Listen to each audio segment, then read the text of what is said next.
What an idea. What an idea. Oh, catos. Yeah. Oh, no. They're on. Oh, dear. They're on. And you know why? Because I want to talk about the best things of 2021. These, I love them. They're so good. That's what I want to do. Best things I've used this year.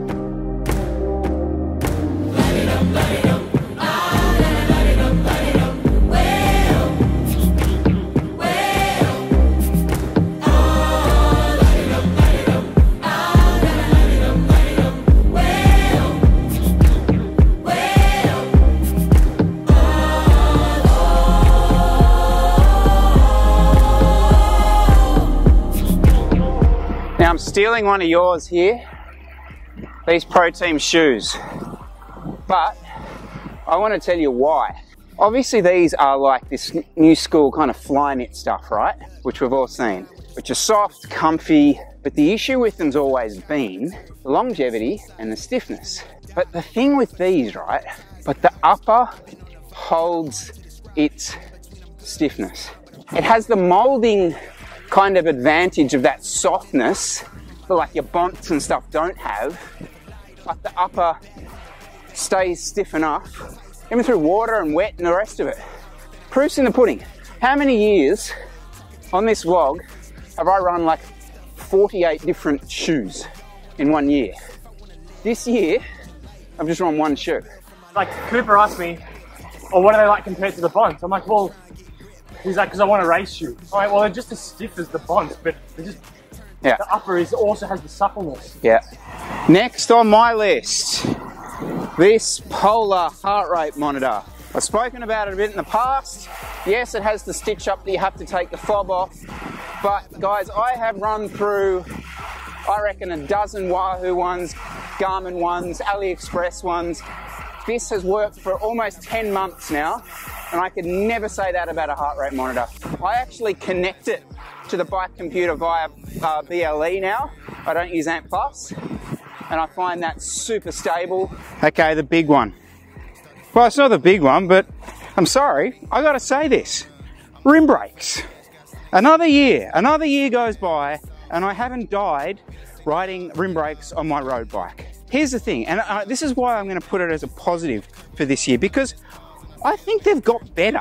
I'll even take the Katos off for this one. When most of you guys left rim brakes, we were running carbon clinchers with inner tubes, and you know, tubeless was kind of coming in, but it was crap. Here's my experience so far. So obviously this year I've moved to the Metron wheels and the FSA brakes. In previous vlogs, when I've talked about rim brakes, my only experience of tubeless wheels were the Borers. And I'm thinking, okay, maybe it's just the Borers. Maybe it's just the Borers that are great. These are amazing as well. Now, why am I talking about that when I'm talking about rim brakes? Because back when you were running rim brakes and carbon clinchers, you had tubes in there. You had tubes in there, you were delaminating the braking surface, and there was always that threat, wasn't there? The threat that you were overheating the rim. The tubeless wheel sets are so reinforced now. Right, okay, we had to descend Hotham and we got stuck behind a truck a few times. We are massively overheating our brakes. No issues, no delamination on these Metron wheels. So whilst that hasn't changed the performance of the braking, which is the same, which is still the same, it's not as good as a disc. That is true, okay? But I now believe that with the fact that I can run essentially my race wheels day in, day out, barely ever flat, if I hear brake rub, I can just like fix it. I'm sorry, I mean, the day is coming. I know the day is coming, but the day didn't happen in 2021, and I'm not sad about it. These sunglasses, let's talk about it real quick, shall we? I love them, but I barely wear them. I love them because the field of view is outrageous. Obviously, they look like this. I've got a theory on this, right? So, I have an angular face. Big nose, kind of angles, right? And because there's so many angles on the sunglass, right? It's too much. It just looks Robocop-y. But if you've got like a bit more of a rounded face, right? So, sorry Jay, but you do. And it's lovely, well done on a face like that. But people with more rounded faces, I think can get away with it because it doesn't come across as too much, you know? A great case study as to the whole dichotomy with these sunglasses for me is I ran them on the first day at Bright, right, as you guys saw. And I was going to say to you, my God, these are amazing. Like, descending on these were just so incredible. Field of view, I just felt safer with them on, right? And then I'm editing the video and I'm going, my God, I look like an idiot. And I didn't wear them again. It's like, so here's the thing, if you don't have a YouTube channel and you just want really good sunnies, run these.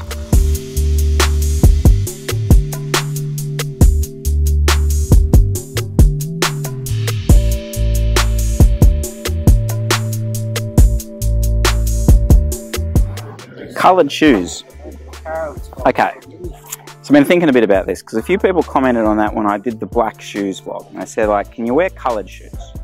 Damn right you can wear coloured shoes. I wear purple shoes, he wears orange shoes. Okay, so the obvious thing is you try and match it with your kit. I mean, clearly. But then you're in a position that what are you going to do? Like, always have orange in your kit?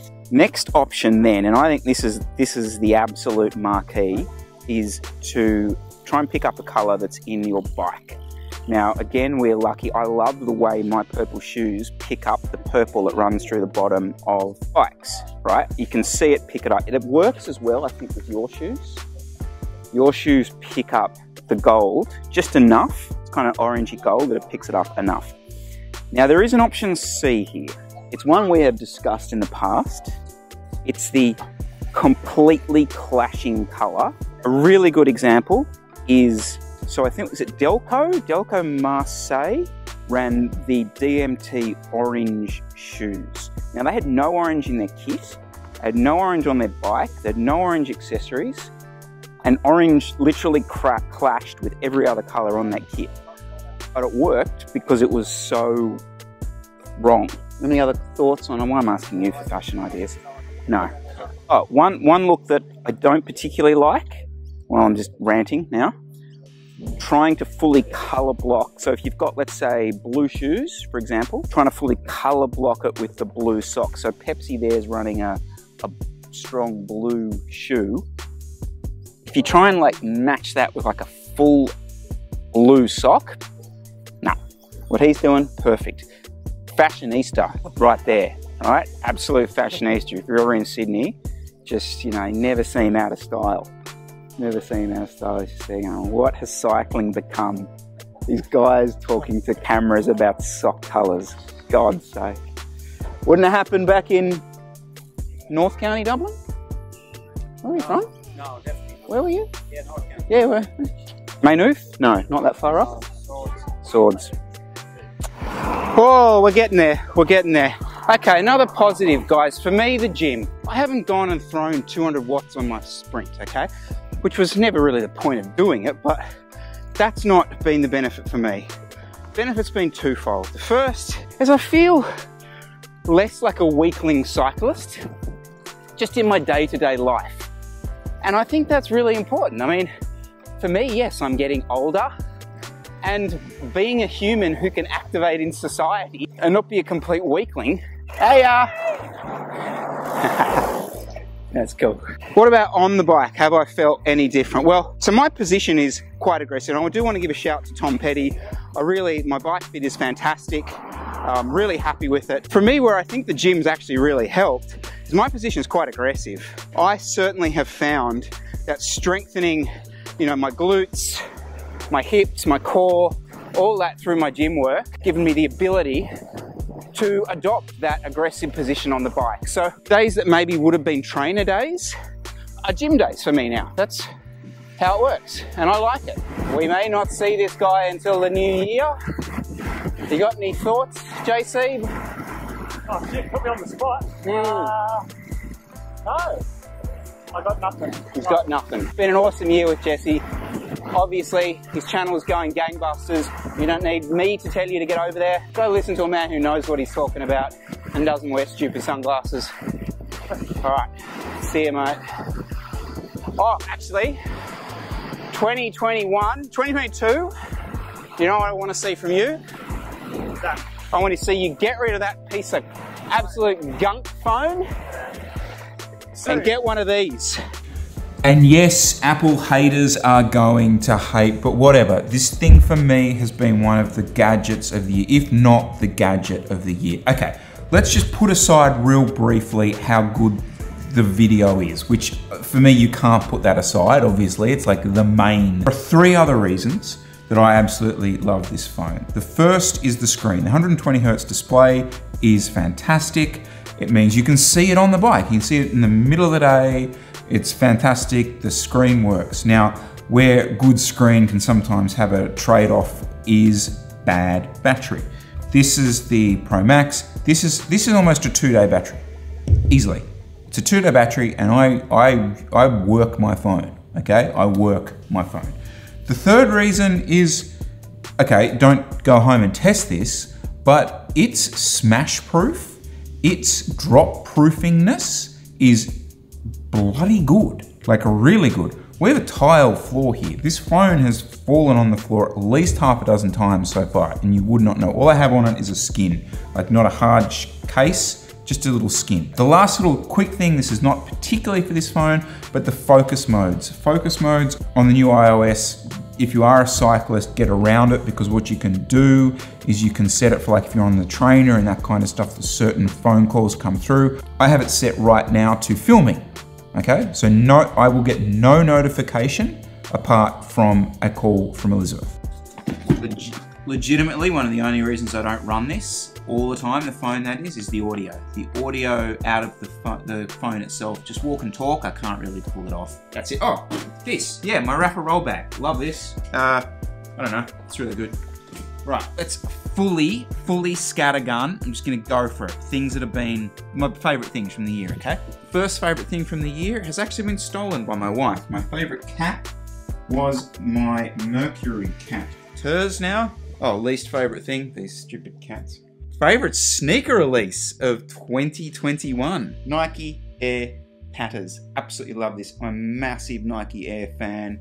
It was like the first pair of like sneakers that I ever bought. I just love this design, as you can probably tell, and I like the colours, as you can probably tell. Let the scatter gunning commence. Favourite pro race of the year? Well, it's an easy one for me. It's probably this every year, but it's Paris-Roubaix. I mean, obviously we had the rain. It was just epic, the way it kind of looked. It's Roubaix every year, really, isn't it? But it's just so hard to beat. Look, special shout to the Tour of Turkey. You know, great race, iconic.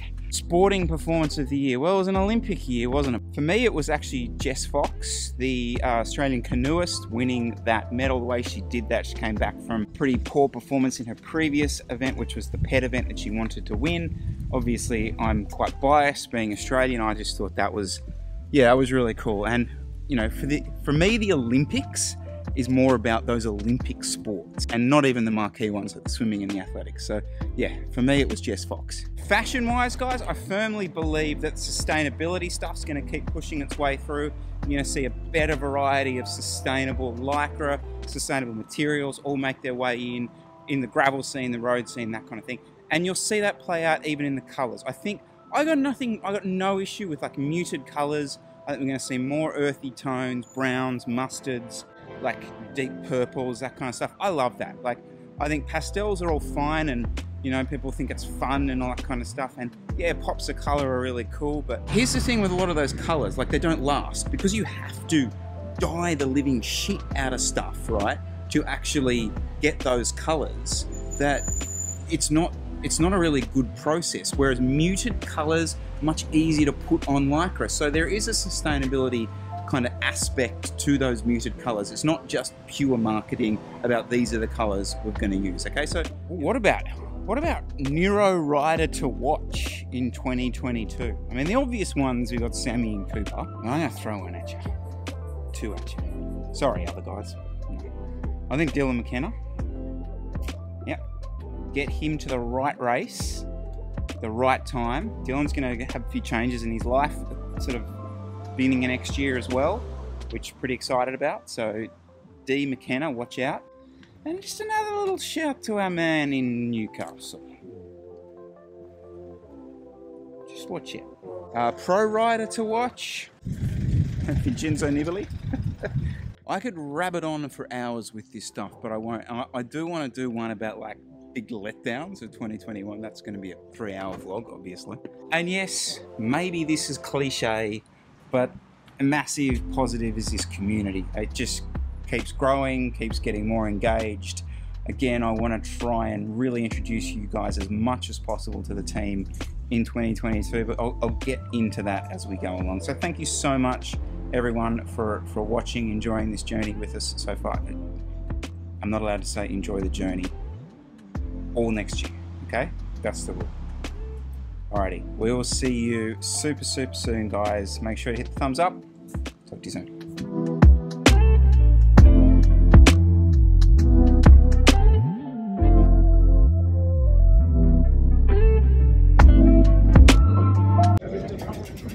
This is Phil Chapman's spec. If anyone ever doubted this guy was a rower, just have a look at that. That is classic. Just come out of the rowing sheds.